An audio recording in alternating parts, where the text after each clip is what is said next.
Tirupati Telugu Desam party అధ్యక్షుడు JB Srinivas గారి మాటలు నిన్న విన్న తర్వాత నవ్వు వస్తూ ఉంది. మనం రాచరికంలో బతుకుతున్నామా లేకపోతే ప్రజాస్వామ్యంలో ఉన్నామా? జేబీ శ్రీనివాస్ గారు ముందుగా సమాధానం చెప్పాలి. ప్రశ్నించిన భూమన కరుణాకర్ రెడ్డి గారిని మిమ్మల్ని గారు అనడానికి కూడా నాకు ఇష్టం లేదు, దానికి మీరు అర్హులు కాదు అనేటట్లు ఆయన మాట్లాడుతుంటే, అంటే ప్రతిపక్షంలో ఉన్న కరుణాకర్ రెడ్డి గారు మాట్లాడితే తప్ప, ప్రతిపక్షంలో ఉన్న నాయకులు ప్రభుత్వంలో తప్పు జరుగుతూ ఉంటే ప్రశ్నించకూడదా? స్విమ్స్లో ఉద్యోగాలు తమకు ఇష్టం వచ్చిన వాళ్లకు బంధువులకు ఇస్తున్నారు అంటే మీరు సమాధానం చెప్పాలి.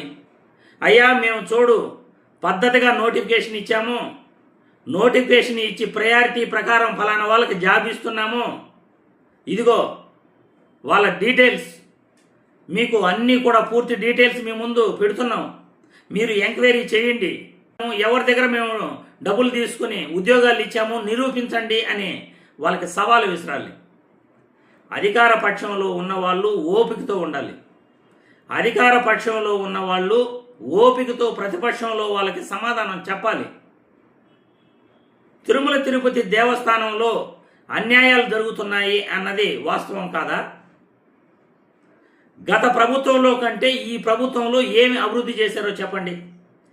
చంద్రబాబు నాయుడు గారు, నారా లోకేష్ బాబు గారు విదేశాలకు వెళ్ళి కష్టపడి చెమటోర్చి ఉద్యోగాలు తెస్తున్నారు అని అంటున్నారు కదా, ఏం ఉద్యోగాలు తెచ్చారు? ఎన్ని ఉద్యోగాలు ఇచ్చారు?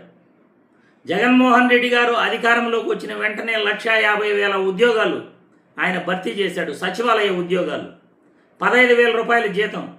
ఈరోజు వాళ్ళకి 40,000 రూపాయలు తీసుకుంటున్నారు వాళ్ళు సచివాలయ ఉద్యోగస్తులు. ఇదే తిరుపతిలో ఫ్లైఓవర్ జస్ట్ స్టార్ట్ చేసి టీడీపీ ప్రభుత్వంలో వదిలేశారు.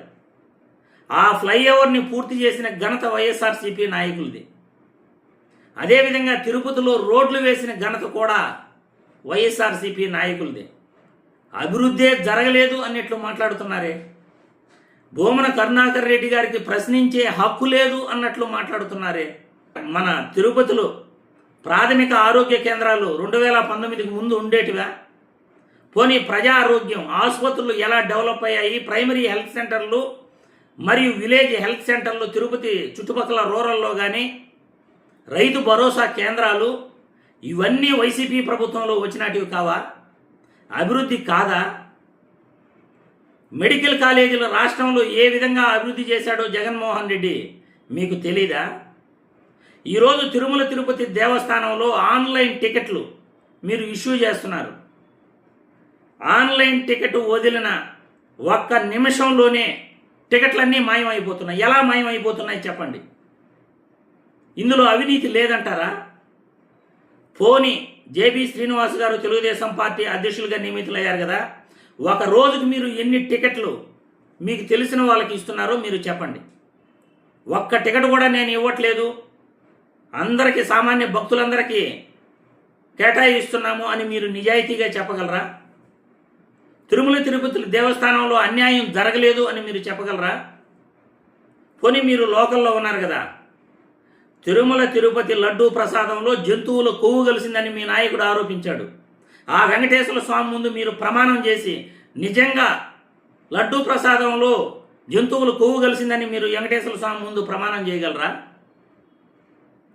అధికార పక్షంలో ఉంటే ప్రతిపక్షం వాళ్ళు వివిధ రకాల ప్రశ్నలు అడుగుతారు, ఓపిగ్గా సమాధానం చెప్పాలి.